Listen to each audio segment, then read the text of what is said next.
சிறகடிக்க ஆசை சீரியல் இன்னைக்கான எபிசோடில் விஜயா கேமராவில் திட்டிக்கிட்டே இருப்பாங்க. ஏன்டி இப்படி ஒவ்வொரு ஊராக எந்தெந்த ஆம்பளைங்க கிடைப்பாங்கன்னு அலறிய நீலாம் ஒரு பொம்பளையா அப்படின்னு சொல்லிட்டு ரோஹிணிக்கு கோவம் வந்துடும். கேமராவை ஆஃப் பண்ணி போட்டுட்டு மனோஜை பிடிச்சி திட்டுவாங்க. நம்ம பொண்டாட்டி தானே உன்னை பார்க்க நான் வரக்கூடாது, அவங்க அம்மா ஓவராக திட்டுறாங்க அப்படின்னு சொல்லிட்டு போயிடுவாங்க. இன்னொரு பக்கம் விஜய் வீட்டில் இருக்கும்போது நம்ம மீனாவோட வீட்டுக்கு இன்விடேஷன் கொடுக்குறதுக்காக 2 அக்கா வந்திருப்பாங்க. அப்போ அவங்க வெளியே போயிருக்காங்க அப்படின்னு சொன்ன உடனே வெயிட் பண்ணுவாங்க. இவ மீனாவை கொஞ்சம் துரோகமாக பண்ணா, கொடுமை பண்ணா தெரியுமா, அதனால தான் அவள் இப்போ அனுபவிக்கிறா அப்படின்னு சொல்லிட்டு இது எல்லாமே விஜய்க்கு கேட்டுரும்.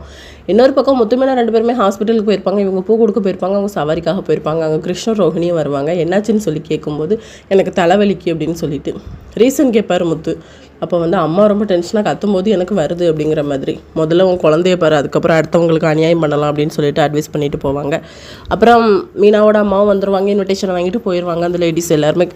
அதுக்கப்புறம் விஜயா சொல்லுவாங்க, என்னை பற்றி இப்படி தான் நீங்கள் ஊர் முழுக்க சொல்லி வைக்கிங்களா, நான் கொடுமைக்கார மாமியார் சொல்லிட்டு அந்த 2 பேரும் சொல்லிட்டு போகிறாங்க, இந்த வீட்டில் இனிமேல் நான் இருக்க மாட்டேன் அப்படின்னு சொல்லிட்டு முத்துமீனா 2 பேருமே வந்துடுறாங்க. நீயும் சுயநலமாக தானடி இருக்க, பதவியை ராஜினாமா பண்ணால் நம்ம வீட்டில் இருக்கலாம், இப்படி யாரும் என்னை பார்த்து கேள்வி கேட்க மாட்டாங்க, உனக்கு 2 நாள் தான் டைம், அதுக்குள்ளே நீ என்ன பண்ணுவே எனக்கு தெரியாது அப்படின்னு சொல்லிடுறாங்க. இதோட இன்னைக்கான எபிசோட் முடியுது.